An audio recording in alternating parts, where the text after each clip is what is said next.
quick little things is that if you have any questions going on during the webinar, please feel free to click those into the chat window. We're going to take those questions at the end of the meeting. It is scheduled for just 30 minutes, so a quick way for you to learn some new information. And then you can always go back. We'll have the deck and the recording posted on the PMG website that you can download. And of course, you can always contact me or somebody else within PMG for any questions that you have. All right. So what does it mean to be a power broker? Well, if images that come to mind or the people in government are making bills get done, right? The Kevin Spaceys of House of Cards, people like that that have influence and are people that control decisions that are made. This applies not only to government but also things in real estate, things in investment. People look at these power brokers as oracles, or people that are deciding where money should be spent, where people should invest time and resources into to get things done. And at PMG, we've actually been talking about this for quite a few years. As IT needs to be that. IT needs to be able to do that through the means of a service catalog. But what's happening is now in the industry, it's starting to get picked up more and more.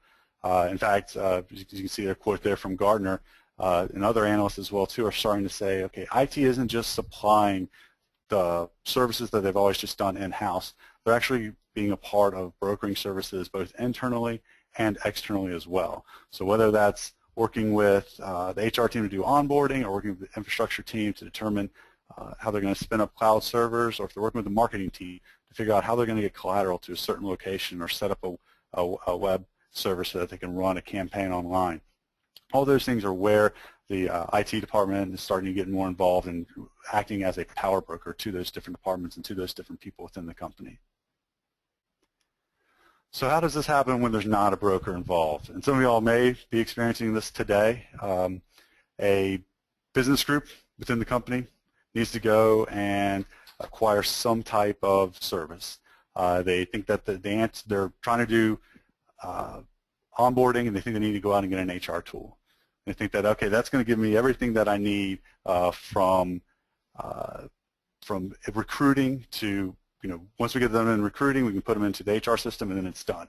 And that might be as far as the HR team is looking at that time. What they aren't doing is they aren't involving anybody else that can help talk about, okay, what is the business impact that's going to be put in place here? That decision has been made. Now, if you go with that application, IT is then set that has to support that application that's been provisioned. The business now is stuck in whatever decision was made, right? So anytime you're making a purchase or company's making a purchase, they're going through their RFIs, their RFPs. They may make a decision to go with a certain vendor or provider, and then they're stuck in that for X number of years until they can do a completely reevaluation. So by working alone and not having any type of information being provided by the IT or the service brokers, it's very limiting in the amount of opportunities and the options that are going to be available to that group. So what does that look like when you have a power broker involved?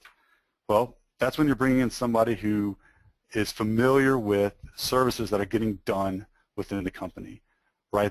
Because of IT touches all departments, so they're aware of services that are getting provided. They know that there are dependencies amongst different applications that are in use.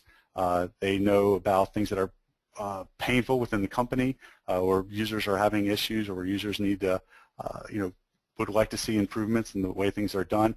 But and by bringing them into that conversation, they become that power broker. They become that trusted advisor, almost like an internal consultant to your different departments within your company. That's going to help facilitate that conversation that you're having of whether or not you're purchasing a new application, or if you're going to be setting up some type of outsourced service that you're going to work with. So what does that power broker look like? Well, it could be a person. It could be a group of people. You may already have this within your company. It could be like a managed services team. But what it is there's a skill set of the people or the person that is a visionary thinker, someone who's looking at not just the short-term win, not just what the immediate problem is, but looking at a holistic solution for any problems that your company's ongoing with right now. And they look at how can we leverage things across departments so that we can provide us the right solution, the right answer as we move forward on any decision that we're going to make. And what also comes with them is a technology side, right? So if you think about a carpenter, you want them to build a house. Well, they're going to have the skill set to know how to build a house. They know how to swing a hammer, but they may not have the tools that they need. And that's another key part of being that power broker. So you need a piece of technology that's going to allow you to be able to focus on end user experience. Something's going to be adaptable, something that's going to be able to integrate with your current systems and your any new systems that you bring on, and also have a way of doing reporting. So that tool, that technology, actually becomes a platform to facilitate the conversations that you're having with these different departments.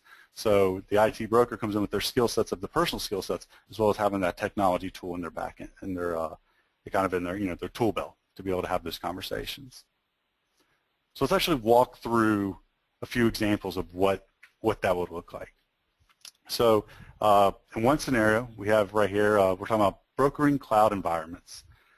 So we have a company, and they are dealing with shadow IT right now. Users need to spin up a cloud server. They need some type of environment so they can try out some new apps. They need to set up a web campaign, something along those lines. There's not much governance around that. There's not much control around that right now. And users are just going out and they're ordering them on their own. Maybe they're going to Amazon and they're just spinning up their own servers, and then they're expensing that server out. Well, the answer to that type of problem could just be, let's get an application or a solution to fix that. Let's just go and start using VMware or something along those lines. But when you bring in a broker, then you're going to take a step a little bit further and see, okay, what exactly is the business problem? And the problem is that people are okay, the company's okay with spinning servers on outside instances, but they also want to keep things in-house as well too. So that broker knows that. The broker's going to be able to have that conversation with those different departments and say, okay, let's make some rules. Let's say that if we're going to do something internally, if we're going to do something in production, we want to do it internally. We want everything within our firewall. We want it to be on a private cloud. If we want to do something external, if we're just doing stuff for dev and for test, then let's provide a way for the people to quickly go out, spin up those servers, get approvals for them, but it won't be big impact because we're not putting a lot of valuable data outside of our network, and we can put it out there into the public cloud, right? And that works because the business then is making a decision, okay, what's going to be best for our process for when we're cleaning up, for when we're brokering cloud environments. But for the end user, they don't even need to know that. The end user just needs to have one location that they can go into and be able to request the server. Let it fill out what type of environment they need, and then on the back end have that processed appropriately. And what that allows you to do is you have that one location. All requests are coming through one place. All users are going to one place to be able to request that server, whether it's private or if it's public. Everything's being tracked in one place. You're able to report on all the servers that are currently out there, seeing which ones are costing money, which ones are being torn down, when they're going to get torn down. But you have a full picture of everything that's happening as far as the virtual environments that are being spun up. And if you don't have something like this in place, then the opposite's happening. You have people going out onto public sites and spinning up their servers. There's no approval in place. All of a sudden, a big bill comes in, and the company's left having to understand why there's X number of dollars they didn't even know that were getting spent that has now been purchased and is now being sent to the company, and these are large invoices. And how do you reconcile that? Another good example of where a broker comes into place is in onboarding. And onboarding is one of those classic examples that everybody does, but not everybody does it well. And if you talk to most companies, they've struggled with their onboarding process. And this could be another instance where HR goes out, they say, okay, we need to get an onboarding tool. They look at a few onboarding tools. They see some really cool things that allows me to do recruiting really well. I can send these emails. It helps me figure out drug testing. It helps me figure out the right government documentation done to that level. And then it stops, right? What happens afterwards? And that's where the IT broker really comes into play. They're going to look at the holistic service. They're going to say, okay, HR, you are doing the great job of figuring out who we need to be recruiting and bringing on. But once you've found that person, what happens next? Well, a lot of things could happen. We need to create an account for that user. Maybe we need to give them an exchange account. If they're a contractor or their employer, they treat it differently. If they're a contractor, do they get a webmail? If they're an employee, do they get an Outlook client on their computer? Do they get a laptop or not? Do they need access to certain different systems? And these are things that wouldn't necessarily be considered if HR is just looking at buying a tool for what their needs are. By being the power broker, you're coming in as IT, having that knowledge of all the entire process and the different things, the dependencies that are going to be incorporated with just onboarding a user, whether that person is a contractor, employee, temporary, you name it, you have the full view of what that process looks like. So by doing so, you have the ability to start consolidating those into simple services so people can go in and request in one place. They have a way to be able to report on that. So if you are onboarding people and you're giving them laptops, you're procuring laptops for them, being able to track, okay, these number of people are going to get leasing these laptops for X number of time, and all that information is getting consolidated and it's going to be reportable within one location. And one other thing to keep in mind is, a lot of our companies are Fortune 500, Global 2000 companies. They didn't get there alone just by being one company that's growing, growing, growing. A lot of these are acquiring other companies as well too. Or they might have acquired 6 or 7 other companies as they've grown and expanded. And it takes a long time for all those things, all those different Active Directories, those different LDAP tools to all be consolidated into one location. And it can take years to get something like that done. Yet, as the power broker, you know that there's a process for a certain group, there's a process for another group, and you're able to put that within one location so that as the HR onboarding services put it into place, you're going to help define what that logic is and what the business processes are so that you are able to create accounts where they need to be created. You're able to put in the business logic that says contractors stay in, have access to systems for X number of days, or they have to be removed after 90 days. Those are the types of things that you'll be able to help facilitate those conversations as different departments and different companies are evaluating different tools. Finally, a third scenario to look at, and one that I'm seeing a lot of these days, a lot of growth here, is in brokering services to external clients. And what I really like about this one is that people tend to think of IT providing services only to their internal group, right? I need to get a laptop. I need to, get access to a certain system. Maybe it's a self-service password reset. Those different things that are happening internally. But when you flip that and you start expanding that actually out to your external users, then you're providing them a portal to be able to go in and request services as well too. And these could be things like your partners, your business partners saying, hey, I need an invoice for last month, or I didn't receive it yet, or can I get a forecast of what the invoice may look like in the upcoming month. I need access to a certain system or a certain SharePoint site or something along those lines so that I can do the work that I need. Maybe they just need general help, but they need a place that they can go in and request those types of services. Now today, it may be just a customer rep that they call or somebody that they email, but how much better would it be if they actually have a portal where you're providing the same type of self-service and tracking and knowledge of requests that are being done internally and expanding that to your external users as well. And when you focus like that on an external user, you're going to put a lot into that user experience, right? When you have clients coming in and customers coming in and using your website and your portal to be able to request services, you want to make it as easy as possible for them. You want them to enjoy that experience. And when you have that type of focus for the external users, then that then influences what the internal portal will look like as well. So you're going to be focusing on the user experience. Yeah, it's not just going to impact those external users. It's also going to impact those internal users as well too, and increase the aesthetics, how easy it is to track things, how easy it is to order things, all within one portal and one tool.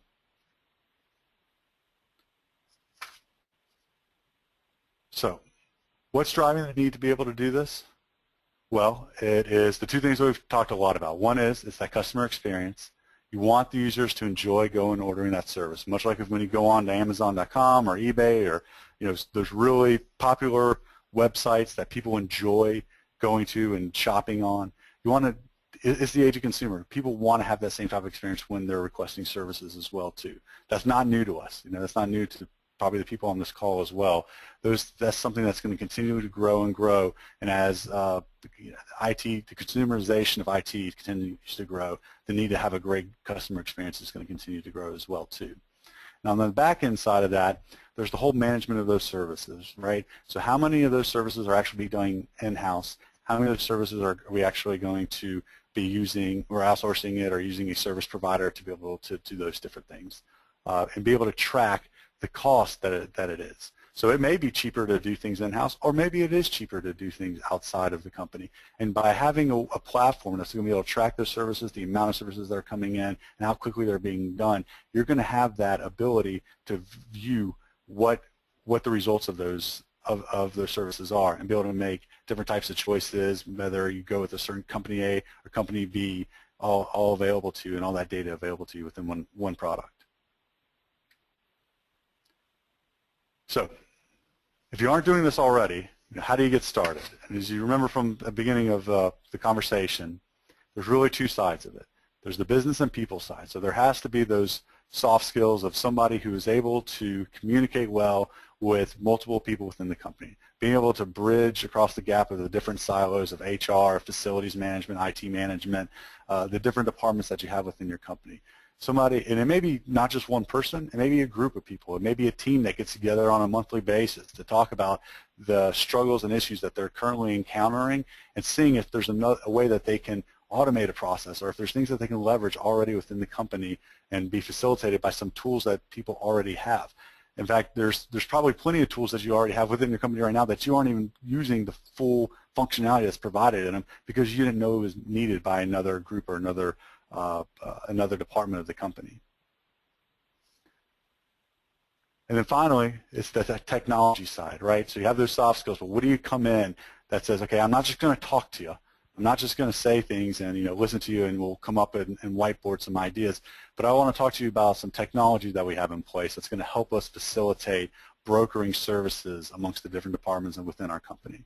The idea of that is, from PMG, we see it as a service catalog, because it's more than just the catalog. It's not just kind of what the old look and thought of a service catalog being a place, a repository of services that people can go and request, and at the end they just create a ticket and someone works the ticket. No, service catalogs are growing, expanding, and they're becoming truly business process automation tools, and tools that can easily be incorporated into companies, but that aren't extremely complex. You can put in processes like HR onboarding, you can put in processes like marketing and cloud provisioning into the tool and make it so that it's easy for end users to be able to request those different types of services.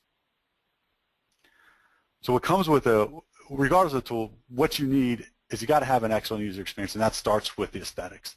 That starts with providing a portal so that when someone goes to it, they want to be on that site. They're not going to just see a lot of text and be confused on where they need to go to search for different services. They want to enjoy that experience. They want to see things that are being requested throughout the company, maybe seeing the most popular services, something that they may be interested in. Oh, I didn't realize that we had an opportunity to get an iPad or a tablet or some sort, or I didn't realize that we could enroll in a health club at the bottom of our office. Those are the types of things that you want to be able to provide. You want to be able to show to your end users and allow them to be able to request those services.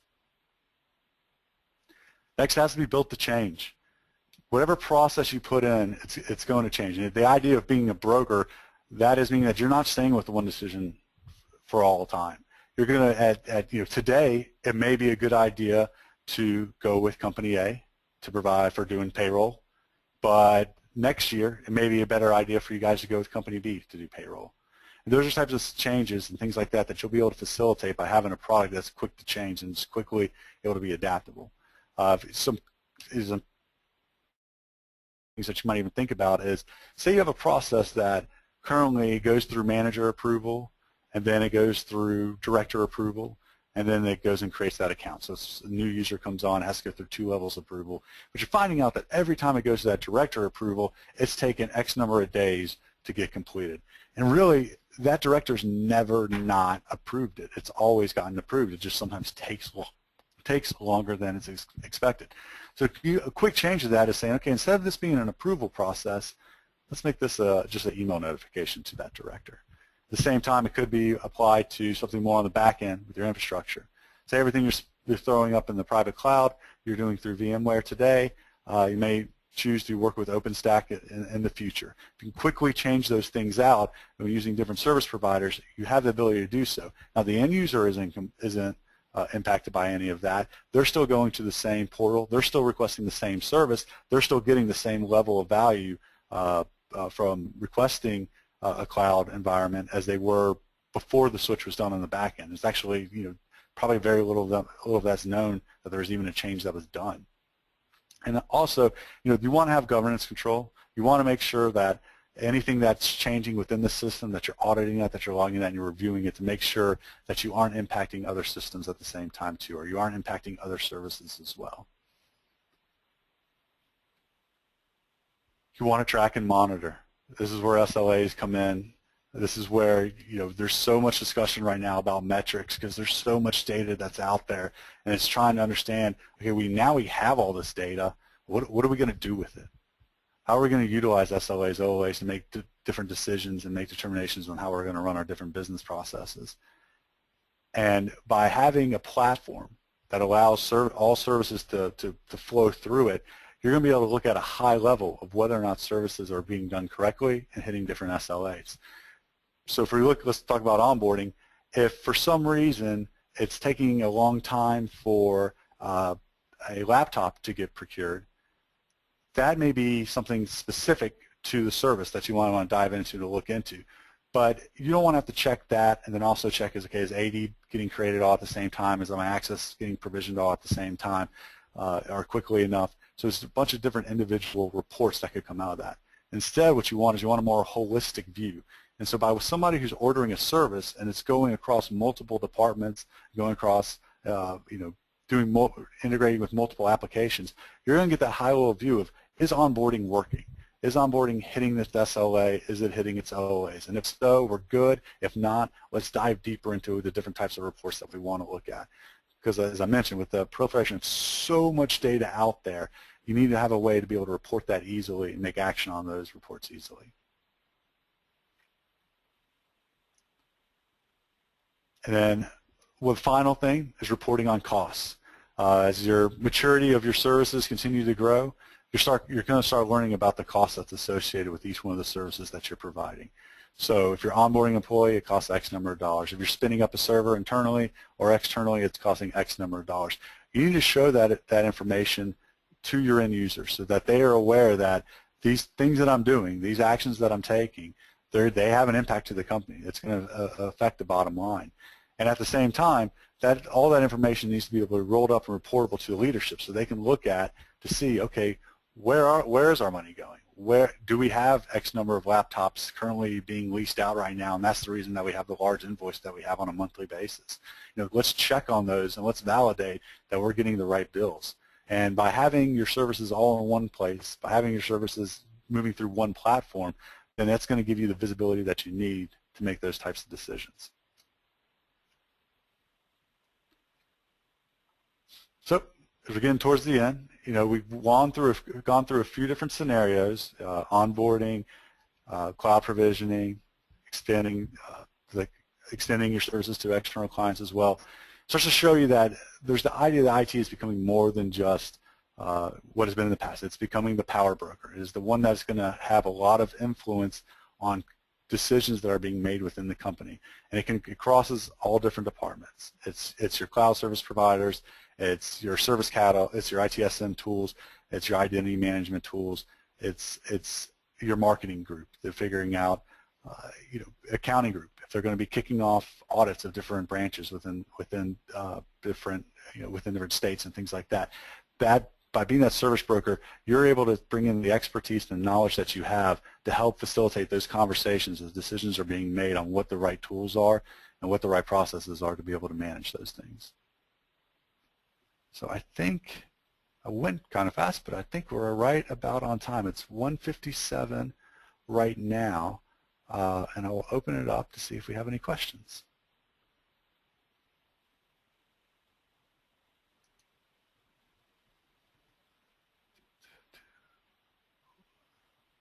All right, Ben, I'll let you see if you pulled up any questions. And just one that's come through so far, a question about who to start with, what group to start with. It's a good question, one that comes up, I think with most of our engagements when we're kicking off with a new client. It's what service do we want to focus on to be able to show some value? Where can we work with different groups? And honestly, as I showed you, I think onboarding tends to be one of those key services because everybody does it, and there's always typically a need to improve that in some way. And because it's one of those services that goes across multiple departments and multiple silos, you have to involve HR, you have to involve the accounting group, you have to involve facilities, you have to involve IT and procurement of laptops and things like that. So that tends to be a really good service for people to start with. But as what we're seeing is a lot of people are focusing right now on infrastructure management, and that may be a service that you want to look at right away. People are having, there's probably 3 or 4 webinars going on right now determining whether or not you should go public or private with your cloud and the information that you're going to be storing on those servers. And by providing an easy way to be able to request that through anything that's production and keep that private, anything that's dev and test, put that public. That's just one example of how you might be able to facilitate a platform that allows end users to make those types of services and request those different types of services.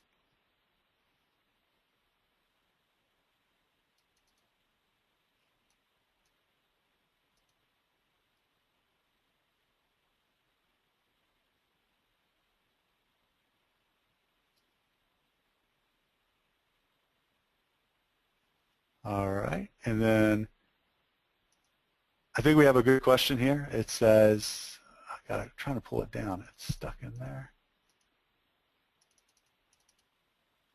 All right, how is a service power broker is different than a managed service provider? I don't know if there is that much of a difference. I don't think it's the name of a title that's really changing. It's the idea that you're empowering somebody to know that they have the influence that they have to be able to help make different decisions and help facilitate conversations that are happening in with multiple divisions and multiple groups of people. It's bringing in that expertise of knowing that we have all these things already in-house. What can we do in-house that's very well? What do we need to outsource to an external service provider? So I don't think there is that big difference between a managed service provider and a power broker. It's more of realizing that the managed service provider has the opportunity to do those types of things and should be looked to as an advisor for making those types of decisions.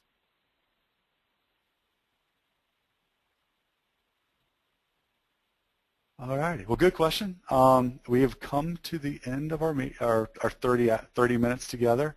I appreciate all of y'all that were able to join the webinar, and as we mentioned earlier, it will be posted on the website if you'd like to take a review of it, if you'd like to take a look at the slide deck. Thank you all for your time.